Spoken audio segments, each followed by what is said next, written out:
Hello there. So we now have a Brexit Freedoms Bill going through Parliament. But I do have a problem with it.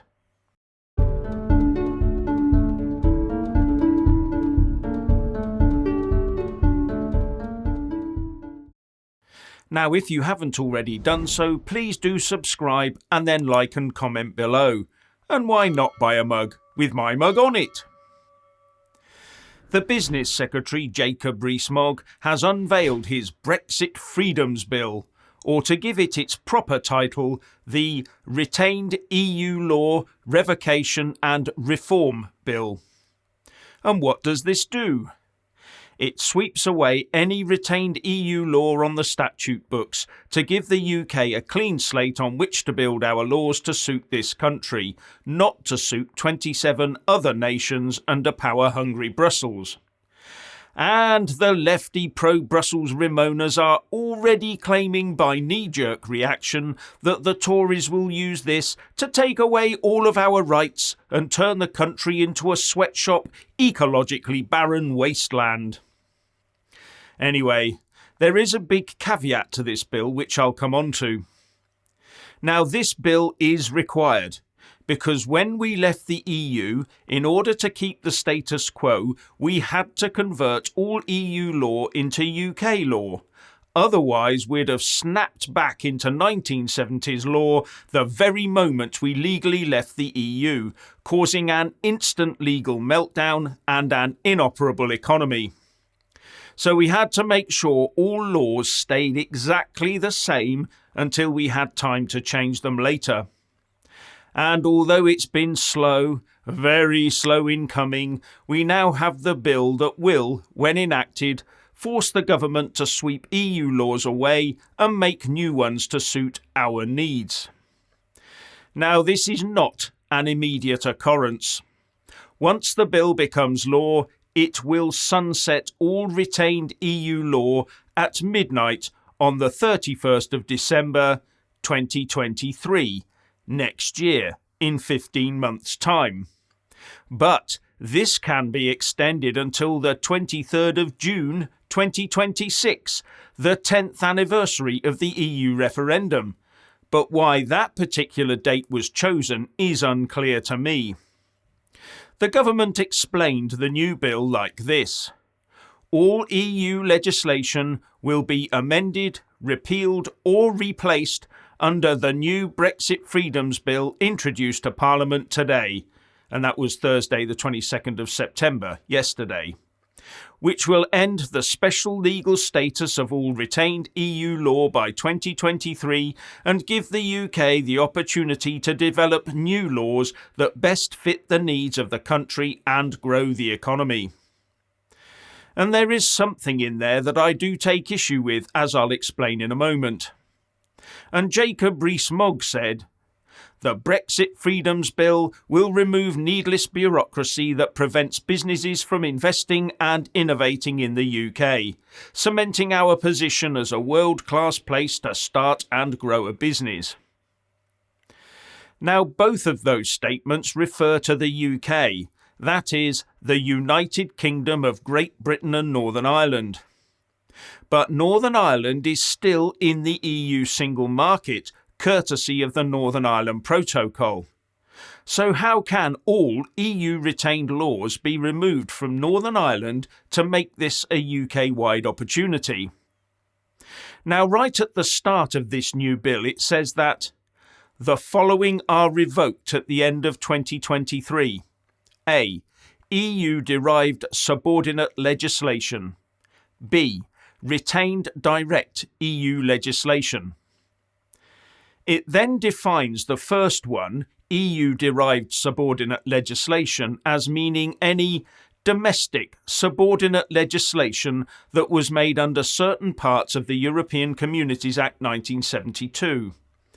But another later clause says, domestic subordinate legislation means any instrument other than an instrument that is Northern Ireland legislation that is made under primary legislation. So EU-derived subordinate legislation, the first one on the list, is defined as domestic subordinate legislation, which does not include Northern Ireland legislation. That looks to me like EU-derived subordinate legislation, the first one on the list, will not be sunsetted in Northern Ireland. Have I read that right? Because the first section to be sunsetted will be EU-derived subordinate legislation, which is defined as domestic subordinate legislation, and that is further defined as any instrument other than an instrument that is Northern Ireland legislation that is made under primary legislation. Now, I'm assuming that from other parts of the bill, the term Northern Ireland legislation refers to Stormont legislation. But that is surely where all the single market legislation is made to apply in Northern Ireland after we left the EU. And it will remain untouched. So does that mean that Northern Ireland is being further distanced from the rest of the UK? Because it looks to my untrained eye like the 1972 European Communities Act will still be effective in Northern Ireland, while the rest of the UK shakes those shackles off at the end of next year.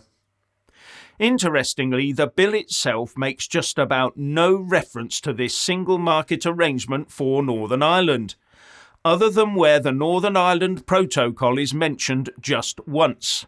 And that's where the new bill removes reference in the Withdrawal Agreement Act to amending retained direct principle EU legislation where Northern Ireland is concerned. Does that therefore mean that much of the EU legislation within the second item on that list will also end up not being sunsetted in Northern Ireland? So does this mean that despite the bill saying it applies to the whole UK, much of this new bill is actually ineffective in Northern Ireland? Have I got that right?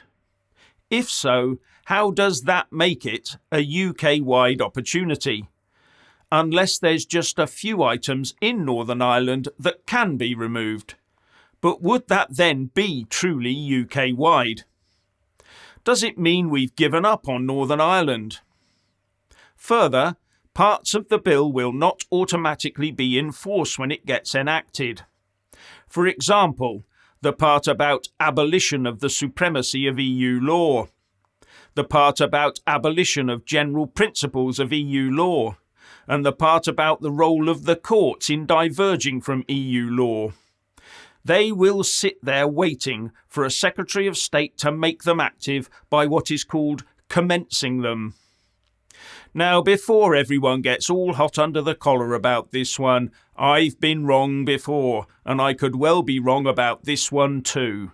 And bear in mind, Secretaries of State do not go about writing lies down on government announcements. And they know very well the big difference between UK and Great Britain. So another explanation of this could be that the Northern Ireland aspects of this will be dealt with via another route, possibly the Northern Ireland Protocol Bill that the House of Lords is about to shred once it gets its hand on it proper. Now, I'm hoping that the government is doing all it can to regain the territorial integrity of the United Kingdom by removing that trade barrier down the Irish Sea. But I'm going to wait until I see the reaction to this new bill from the DUP. Maybe they've already been consulted on this and are generally happy with the arrangements. They will know what all this means to them. Let's hope they are happy.